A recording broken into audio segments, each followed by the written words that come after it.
Long distance is not easy. It's very challenging. I'm a little shiny, huh? Let's talk about long distance relationship. I think it's what makes intercultural relationships really unique. It's one of the primary things that intercultural couples go through. We were in a long distance relationship at one point, huh? Yeah. Oh, I guess 2 times, right? Once early in our In relationship. our relationship, yeah. Early in our relationship, and then towards the tail end of the pandemic, Tail end, yeah. you were supposed to go to Korea for 2 months, and you ended up staying there for 5 months. Yeah. Because So- of my visa. Because of your visa. I was waiting for my visa. That was like almost half of a year that we weren't together. I was very sad. You were very frustrated. I was super frustrated. That physical distance is one of the main things. The main thing. It is a crucial part of your relationship. Although I think that both sex need physical intimacy, but I found that men have a harder time. That was the hardest part for me. Like, where are you at?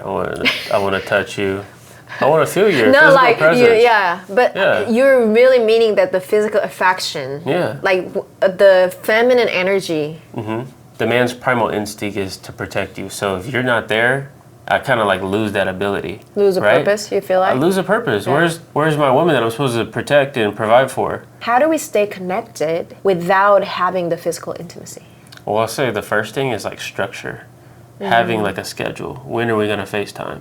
When are we going to connect? And not just leaving it up to both of your guys' busy lives. And quality is way more important than quantity. I would rather have your full attention for 30 minutes rather than us texting back and forth throughout the day. I agree. Because there's no momentum there. It's much harder to connect, right? I'm just sending you a message here, sending you one 2 hours later. It's like divided attention. Why not just say, hey, check in maybe in the morning, and then, hey, when I'm done with work or when I get some free time, let's FaceTime for an hour and let's have lunch together over Zoom or something. Some type of structure, you know? Something I wish we would have did more when you're out of the country for 5 months is have meals together. But I think I was only eating like 1 meal a day at that time. You know, like have dinner together or something. Yeah. Virtual dinner. A virtual dinner. Yeah. Which is, I think, it's super important to have like meals with people you love. It is. Yeah. It's a bonding moment. Yeah. Have we had a lot of bonding moments like that? Always. That video connection, even though it's not in person, it's the next best thing because it's much harder to interpret body language, tonality through messaging, right? Like me, for instance, I could be a pretty dry texter. I don't like texting. I've never liked texting, actually. I might just say okay, and I don't mean anything personal. That's just, that's all I have the energy for. So people might be like, oh, you're short, you're rude. I used to decode all the little small texts with my friends in my previous dating relationship and the beginning of our relationship. What you said is true, though. Because there are people that they leave nuances in text messages. ... little things, certain emojis. Like you said, I can decode their tonality in text messages. From someone who was decoding every little single text to right now, I just use text as one of my communication tools. I like this way better. It makes my life easier. It makes my mental, emotional state more sane, relaxed.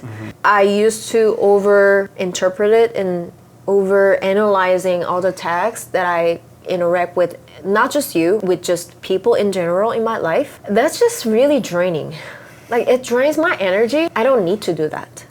I think it takes a certain type of people, certain type of personality. Texting may be for you. I've heard of people that love texting. You like typing and you can convey your emotions better through texting, then go for it. But just what worked for us may not work for you. Treat it like your job, as in you want to perform well. Your relationship should be a priority. The same way you get to work on time, the same way you wear your uniform, whatever, the same way you want to please your boss, you should have that same amount of effort when you show up to your relationship, right? So that means having some structure. So set a specific time and date where you guys can truly give your full attention to each other, because your partner deserves that. I went to Korea for the first time in the beginning of our relationship. That was actually harder for me because we just started dating at the time. It was only a few months in. The relationship wasn't established as strong as of right now. We're also younger. We are also very young. So that was mentally more challenging. You were working as a photographer for corporate companies, but at the time specifically, one of your ex-girlfriends, she worked for G by Guess. She was like an art director, content director. And then you started to work with her. You let me know, because that's the type of person you are. Like, you just let me know everything, what's going on. But at the same time, I never met her. I don't know about the relationship you had with your ex-girlfriend, you know? I didn't know that you guys are still in good terms or in good friends, which is good. I was 100 miles away. It put me in a vulnerable state. And the culture that I'm coming from is kind of conservative. It's not norms that you are still friends with ex. It's very uncommon in Korea. I found that in the United States and in Western culture, that's not as uncommon as Korea. It's just something about the physical distance make me even more insecure. Because you couldn't run up to the set and be like, not even that. I literally, like, physical distance creates even more gap between us. Yeah. Because we're 100 miles away. I think what it is like you're kind of helpless. I'm kind of helpless. Like, there's nothing I can do. Not that I want to do something. No, but it's not that. It's like, even after the shoot, we can't even hang out. Exactly. We can't even talk about it. I can't even, like, check in. Like, how was it? You know, how did the shoot go? Yeah. Or was it, like, you know? And who's that? You're just not available. Yeah. Physically. Exactly. But I think what it was is, at that time, and I'm sure other people that are new into a relationship, we had no boundaries. That was a boundary. We didn't know what boundaries were. We didn't know what boundaries were. We were young. And luckily that at that moment, we're still the people that we are today. Still somewhat mindful, right? Like, I still let you know it wasn't a secret. Yeah. But I can see how that could cause a conflict with a lot of people. Like, that wouldn't fly. Yeah. Honestly, I wouldn't allow that in our relationship today. What? Just us working with our exes. When there's so many different opportunities, I was like, why? True. What if it's like Kendrick photography? Let me read. Yeah. I mean, I think we would go about it differently, right? Yeah. Today would be like, I would introduce you to that person before. You would actually ask my opinion. Or permission. Hey, what do you think about this? Yeah. Like, I got offered. Because we're married and we are a partnership, like, my decisions are your decisions too, right? So it's like, hey, can we take this opportunity? I do have to ask for permission. Because it's not just up to me. It doesn't just affect me. At that time, it did. We didn't even live together. It was a more individual being. Yeah. Well, now that we're married, we share a bank account. We share responsibilities. Yeah. Speaking of boundaries, I really do think that it's very necessary to set a boundaries with your partner when you're in a long distance relationship. Express that what's okay with you and what's not. Realistic boundaries. You should set boundaries in any serious relationship as soon as you can. And the way you could go about that is going through what are the realistic expectations and what aren't realistic, right? Like, what do you expect from me? Do you expect me to not talk to any opposite sex? That's like unrealistic in my opinion. Exactly. Don't talk to the opposite sex. At all, never. Don't look at any other women. Don't look at any other guys. Don't talk to any other guys. That's actually delusional. Yeah, so it's like you sitting down with your partner, going through, what do you expect me? I expect you to not hang out with another man one-on-one.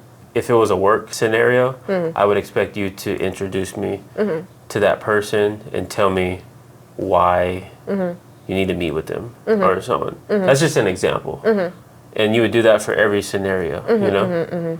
Also, you give all the context as much as you can to your partner. And you said, like, as soon as possible, but sometimes in an early stage, as soon as possible might means that when it actually comes, when it happens. What's important also is that you express what you think. Don't hesitate and don't be afraid to tell your partner that what you really feel. Sometimes it feels like a challenge for a woman. Be that transparent and be clear of what we want. We're more intuitive beings, and then we care about other people's feeling too, more naturally. And I think that puts us in a state where we step back and then we just not clearly communicate it. Don't you think everybody in the relationship could benefit from clarity, though?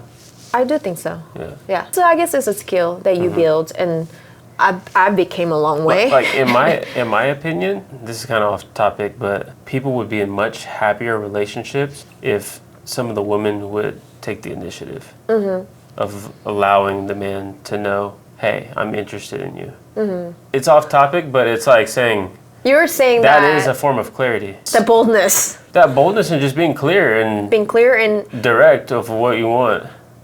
being honest with what we're feeling. Yeah. Yeah. Not sugarcoating or like trying to Like hinting them. hint. Yeah. No hints.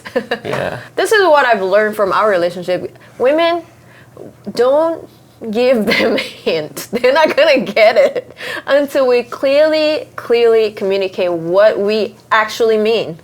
Like We're not a mind reader. verbalize. But you know why though? A lot of women get the hints, like our circle, like our women friends. They get it. Yeah. That's why we're used to that. And then we assume that, oh, men will get it too. Some men would, but some men wouldn't. You know, in a relationship, it's very crucial to just be transparent and be clear and be as simple as possible to deliver what you're feeling. Simplicity. Simplicity. That's the word I was looking for. Simplicity, clarity. Yeah, because hints are vague. Confusion lives in vagueness and uncertainty. It can interpret in so many different Yeah. ways. I think most men are simple. At the root of them, we're just simple beings. We have Yeah. only a few needs. Another challenges that we've experienced was time differences. It's quite challenging. It's quite tricky to find a right time for both of you to really connect. Yeah, because it might be the end of the day for someone and the beginning of the day for someone else. Like you're fresh and I'm tired. Exactly. The energy is different. Someone might just started their day and they're like, I'm ready to go. Yeah, they and just someone's had two like, shots of espresso and you're like about to fall asleep. exactly. 'cause you And worked all someone's day. I'm tired. Like, let's just like be chill. It's a little bit tricky to match that energy together in a different time zone. What do you think is the best solution? Again, set a specific time and date.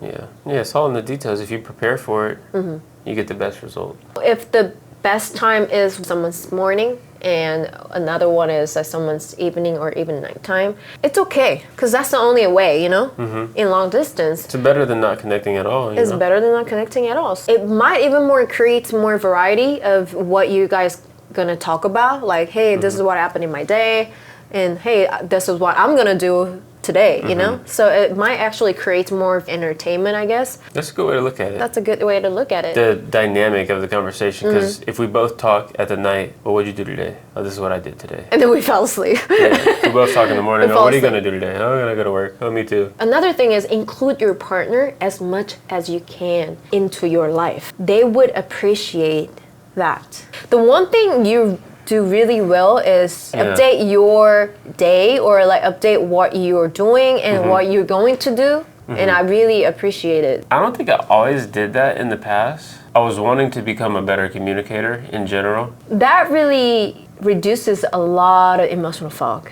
But I can imagine someone who just started their relationship or someone who just got into long distance, I can imagine how it will help their relationship with such an emotional security. It takes very little effort too. This is not the type of texting where you have to go back and forth. Yeah. I don't even expect a reply. Exactly. I genuinely just want you to know. Yeah. That just creates a lot of sense of security. Let your lady know where you're at, sir. It's good for you too in return because she's not going to ask you a bunch of questions. Oh. What you did and then how did you do, you know, what you Maybe did that's today. why I do it with you.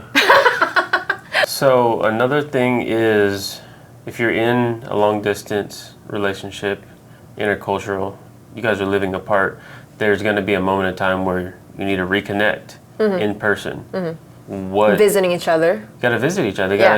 It can't be long distance forever. You guys got to come together at some point to maintain that relationship. So what do you feel like is the best process to do that? Definitely co-plan the travel preparation.